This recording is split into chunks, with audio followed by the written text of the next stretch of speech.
All right. Well, let's see what Dee has to say about altered brain chemistry. Dee, what's on your mind today? Hi there, guys. Nice to speak with you. Mm-hmm.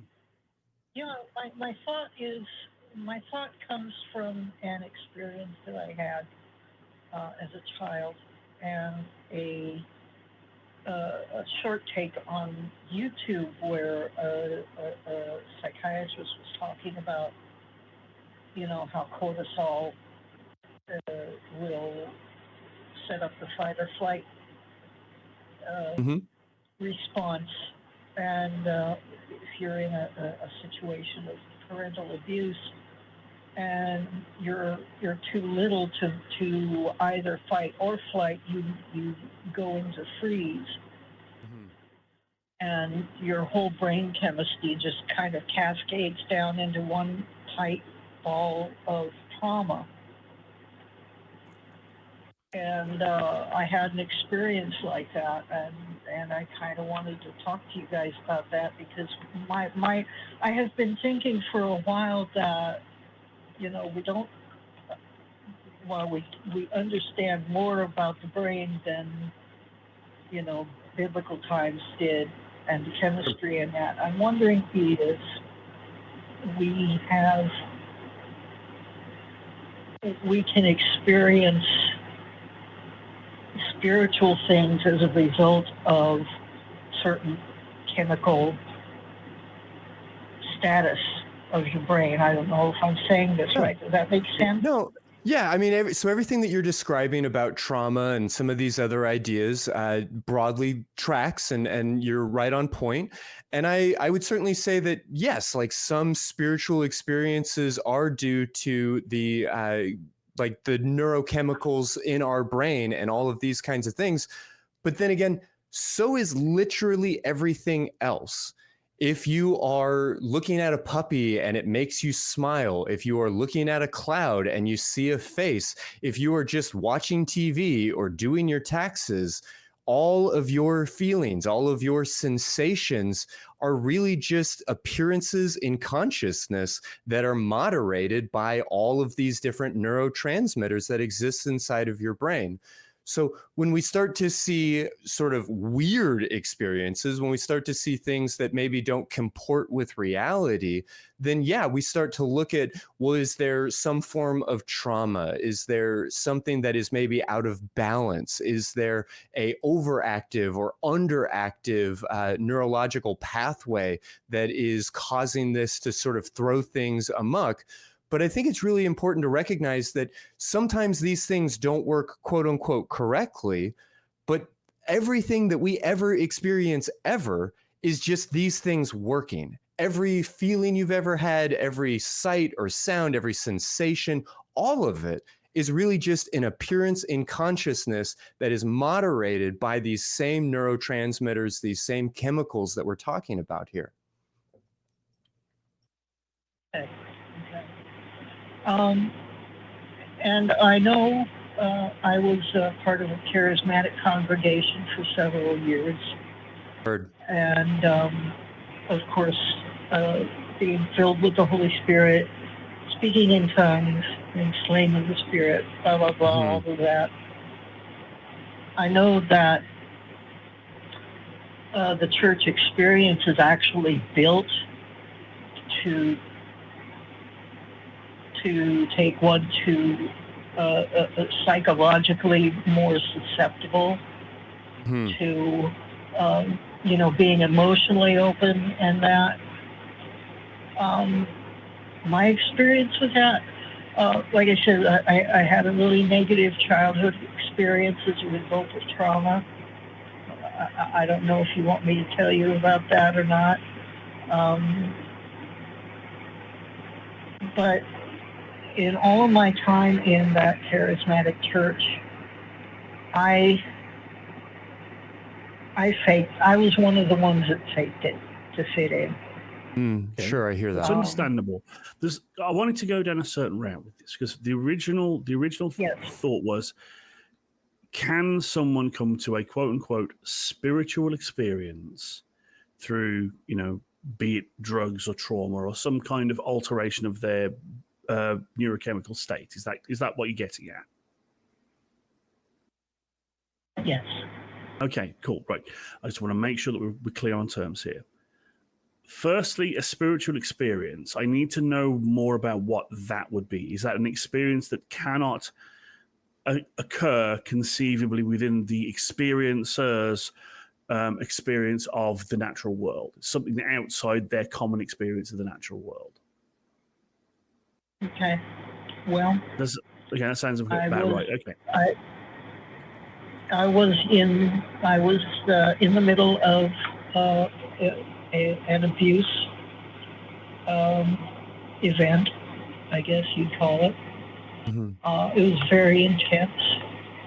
I had no way to escape, and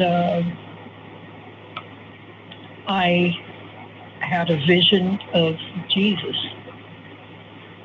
And at first I thought, oh God, at first it was like, oh, thank God, he's here. He's going to protect me. I'm going to be okay. But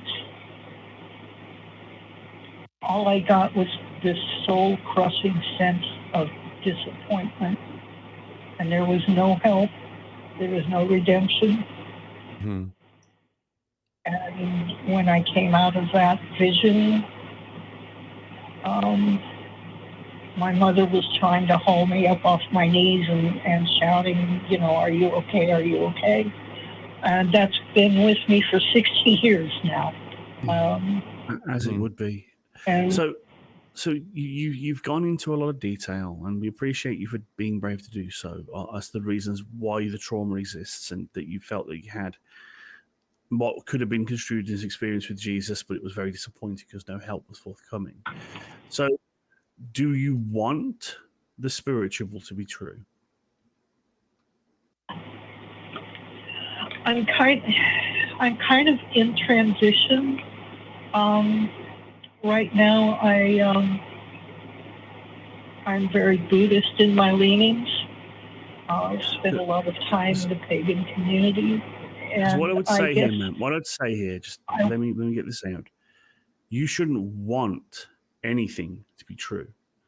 You should try to get to a space where you accept what is proven to be true, regardless of how you feel about it. And that's the thing that I'd want to try and drill down on, that you obviously have a lot of trauma in your past, more than we could ever unpack. I'm hoping you have some professional help with that. But the need for there to be some supernatural force out there, maybe some reason why that trauma had to happen, I don't know. But I would urge you strongly away from wanting to find a particular outcome and take the world for what it is and let it draw you to the conclusions that are actually true. Yeah, Dia, I want to add here that the questions that you're asking are really close to my heart. And something that I've spent a lot of time sort of pondering for myself. When I started to walk away from religion, I definitely feel as if I got there kind of intellectually before I started to really get there emotionally, before I was really ready to sort of shut that door for myself. And that was in large part because, okay, there's no God. There doesn't make sense for there to be a God. Like rationally, I'd sort of understood these things, but I still had these deep personal experiences that I didn't know what to do with. One of the first pieces that started to fall away to kind of break down that wall for me was spending time with the worship group at the church that I was attending. And I started to realize that the people who would go up there and really become filled with the Holy Spirit and could really like usher us into the presence of God weren't really living the most godly lives. And there would be people who I knew were really passionate about their faith, but would get up on that stage and I would have a very hard time finding that, quote, spiritual experience. When we did Secular Sexuality, I had the opportunity to interview a former worship minister who talked in detail about some of the kind of manipulative practices that go into that field and the way that music can be used to really manipulate people's emotional experiences. I mean, there are folks on the crew here at the ACA who can mix sound and who can tell you all about the ways that you can kind of occasion a spiritual experience just by turning the right knob on the right dial at the right time. There are sciences between these things. It's the reason why pop music's so popular. There is literally a formula for that. Yeah, absolutely. And as I started to study hypnosis and some of these other things, I began to recognize just how fallible our consciousness is. You know, we sort of imagine ourselves as being like a brain or a hard drive attached to a video camera, just documenting everything around us and then having a computer process it. And the reality is consciousness is much more fallible than all of that. There's so many things that can completely change our experiences of reality. Even if we allow for the idea that objective reality exists out there, and we can spend a lot of time doing the, philosophy on that concept. But if we start from that place, we see very plainly that our experiences of reality are not reliable by any means. That doesn't mean that you didn't have these experiences. How you feel is how you feel, but how we explain those experiences and then the implication of those experiences. Did I pass out and fall under the power of the Holy Spirit because God moved within me? Or did I do it because I hadn't had anything to eat today and I had been in a small room without good air circulation, locking my knees and singing and dancing for 2 hours? One of those seems to be much more likely when we approach it through a scientific lens. And I think that there are meaningful implications to what kind of notions we draw out of an experience like that. It doesn't mean that what you felt isn't what you felt, and what you felt really does matter, even if it doesn't necessarily lead you on the straightest path towards capital T truth. Yeah. That makes a lot of sense. And really actually taking to heart the I watch Matt Dillahunty in Forest, and I think this is the first time I've actually heard spoken with you, Christy, but I've definitely heard Jaimie. And I know that wanting something to be true is not, you're not using your reasoning faculties that way well when you're doing that, and that's not what I want to do. It's hard because if you use your reasoning faculties, I mean, I had this recently. I lost a close member of my family, and I desperately want. Oh, it's in the past now, but as an example, I desperately wanted there to be more. Like, it's not fair that someone so vital and necessary for the world to be is gone. And so I thought rationally, and I worked through it rationally, and what it left me with was a big hole, a big, deep, yawning, empty hole where reason refused to give me any easy answers or comfort. That's what, when we go ahead and start filling it in with friends and family and experiences and joy.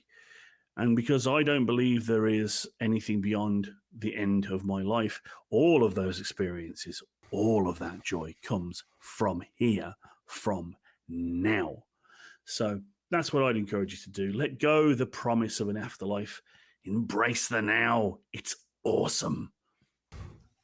Yes, sir. Yes. Thank you. Thanks very much, guys. I really appreciate it. Yeah, I appreciate you taking your trauma head on, not invalidating it, not just writing it off as it's just an appearance in consciousness. What does it really matter? It does matter. It impacted you in meaningful ways, but being curious about what that really means and what the implications are. I hope that we've done something to shine some light on that, and that you are getting some support in making sense of all of these experiences. Thank you so much for giving us a call today. Yes, sir. Thank you. Thank you. Bye-bye. Take good care. Yeah, Jaimie, there is a lot of overlap in conversations about mental health and about religious belief and some of these things. And, we as atheists often like to kind of turn things the other direction and say that people with a religious belief are just mentally ill. And I don't think that is a useful framework. I don't think that does a lot to help people understand these very real experiences that they're having, because the experience is valid. The experience is real, even if the implications are maybe ungrounded from reality or detached from what we see as like objectively true. Well, yeah, it's like if I went around saying the sky is green, people would think I'm crazy. But if everyone I ever trusted said that the sky was green, my parents told me the sky was green. They also told me that if I don't believe the sky is green, terrible things will happen to me and my family. Then the sky's fucking green until you really, and I mean really, prove that it ain't green. Because that's my family's eternal souls on the line right there. Mm-hmm. So you better come with the goods. And that's what we try and do. But like, these are big barriers to pull down. Sure. Yeah, well, in that vein, I want to acknowledge a super chat by Sean Isherwood saying, "I'm furious. Some prick on Quora just implied my schizophrenia is my own atheist fault, calling it a spiritual condition that psychology mishandles." And I hear a lot of that. I think that is such a terrible, harmful way of approaching these ideas. And it really breaks my heart to know that somebody would have that experience, because whether we choose to approach the world through a psychological lens or through a spiritual lens or a religious lens or whatever else, with psychology, we have the opportunity to offer relief. We have the opportunity to offer relief in a way that is replicable, in a way that is grounded in material science. We have the opportunity to really offer some amount of healing and of succor, whereas religion is a very mixed bag. To go back to that spiritual healing idea from earlier, sure, some people may feel better if they choose to embrace these ideas, but not in a way that is reliable, not in a way that is consistent with reality, and not in a way that's going to work for, honestly, the vast majority of people. Yeah, I mean, one thing I would like to say is that fury, that cold rage, is completely justified. Like we can't not feel that way when someone condescendingly says that something that is so intrinsic to us, but we have no impact on, as speaking as a disabled person, is somehow our fault or the fault of our parents or our society. You are the way you are because of who you are or what you are or what you believe. And I'm like, you were born inherently sinful, and every single problem that you have ever had stems from that idea. But good news, I have a cure-all solution that you can only get from me directly. And I'm going to need you to give me 10% of your income. I'm going to need you to give me all power and control over your sexual relationships, over your family relationships, over the way you eat, or any of number of great things. It's heartbreaking to see. And it's, why I'm glad to be here spending my Sundays with you, Jaimie. Yeah, same here. So that's my thought on that. I really hate. It actually causes me rage, and that's when we have to dig into those tool sets, as you were saying, like therapy and modern mental health practices build tool sets to deal with emotion. Religion, I find, just tells you like one rote way to deal with it. That is not a one size fits all. Like imagine instead of a person who's built a lot of IKEA furniture sitting down with you with the instructions for your new like shelving unit and taking you through it one step at a time and going, this is how you do it. Here's the picture. This is why it's that way. Imagine a person shouting at you from the other side of the room the generic instructions for their sideboard they built last year. And if you get it wrong, oh, no, that's a paddling. That's what religion is to me. Someone else yelling the wrong IKEA instructions at you. And if you don't do what they say, they'll hit you. Yeah, and telling you that it is your fault that you're not able to solve these issues using the tools that just so happen to work for them, or maybe didn't work for them, but that they were so emotionally invested in that they can't fully acknowledge that truth. Yep, yep, yep.